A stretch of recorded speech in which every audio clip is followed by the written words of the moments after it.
no tere, teen jälle väikest automaatkä ja hetkel olen siis kuskil siin Lõuna-Saksamaal Baden-Württembergis Schwarzwaldi lõunaosas. Siit kuskilt nii Šveitsi kui Prantsuse piir on paarkümmend kilomeetrit. Sõitsin siis Mülheimi nimelisest linnast paar kilomeetrit välja ja naudin väikest seda mägede vaadet siin. Ligi kohalike jaoks, need ei ole mitte mingid mäed, et õiged mäed on kuskil mujal. Keset Šveitsi ja Baierimaad aga mulle piisab siin niimoodi. Vähek üle 1000 meetri läheb kõrgeks. Ja kena on.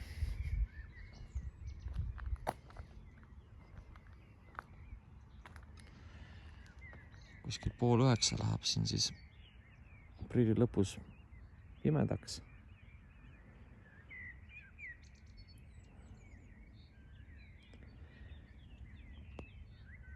See on siis Feldbergi nimeline küla, 5 kilomeetrit Mülheimist. Seal ei ole mingi mäetipp. Sinna täna ei jõua. Ja linnud laulavad. Viinamarjad veel ei ole eriti kasvama läinud.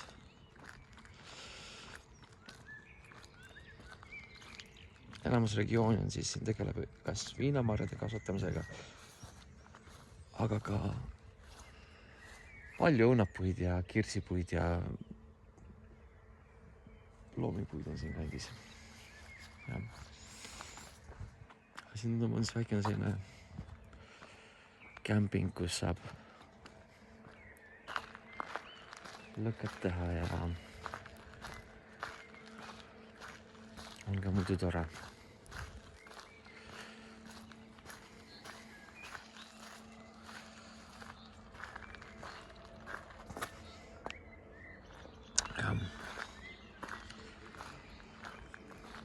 Paneme sellise musta materjali väga ebaprofessionaalselt üles, aga tekkis soov vähekene jagada seda, et Filipiinidel hakkasin vähekene videosid tegema, aga ega see mul eriti välja ei tule ja muidugi oli selline väikene soov mõtlemine vist, et järsku tuleb mul seal 4000 vaatamist või midagi, et siis saaks teha ju konto Filipiinidele jätta ja koguda võib-olla iga kuu paarkümmend eurot, mis saaks siis aidata kohalikke, aga kuna see ei saatunud tõeks, siis vist kogun mõtteid ja järgmine kord, kui Filipiinidele lähen, siis üritan rohkem üles laadida. Sest et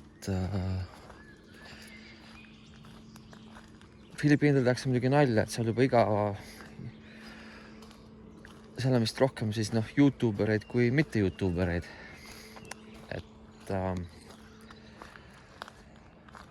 mõnedel on, kellel on nagu läinud see asi vähekene viraalseks, siis tuleb päris korralik kuuteenistus sellest ja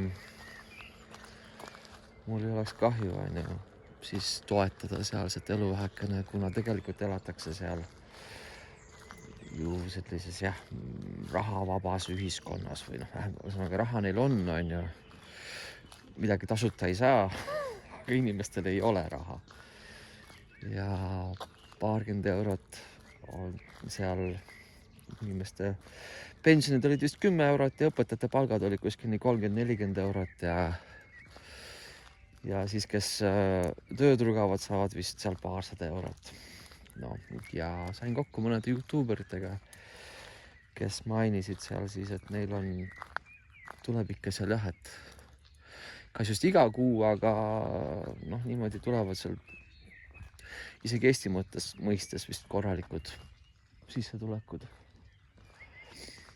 Ja muidugi filmitakse igasugust saasta ja üritaks, ei taha teiste kohta midagi öelda, ei ole see kõige parem kvaliteet, mis ma siin saadan. Aga jah, eks seal ole igasuguseid, on ju, noh. Et iga inimesel on oma mõttemaailm ja tegelikult on tore. Mulle need mustad materjalid endale meeldivad, on ju. Eriti kui keegi ka siin inglise keeles subtiitrid alla paneb, on ju. No.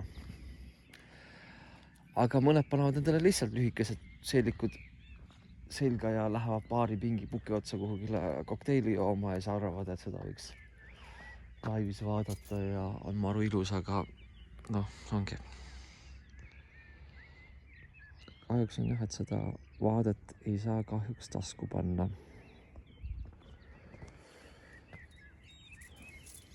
No, eks ma teen selle rohkem enda jaoks, et võib-olla tulen kunagi tagasi.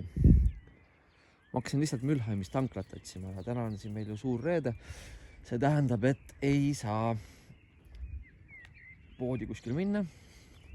Pood on kõik kinni. Sõber jättis oma maja kasutada. Aga mõtlesin, et tangiks auto täna täis ja ei leidnud.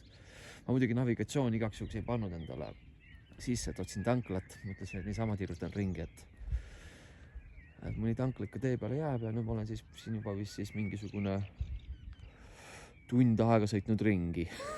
Ja leidsin sellise ilusa koha. No. Aga loodame, et Mülheimis on ka mõni tankla veel täna lahti. Ja peaks olema. Peab sobi tegema ja navigatsiooni vist sisse panema.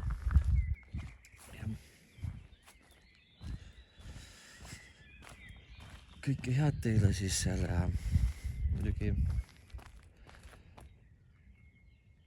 jah.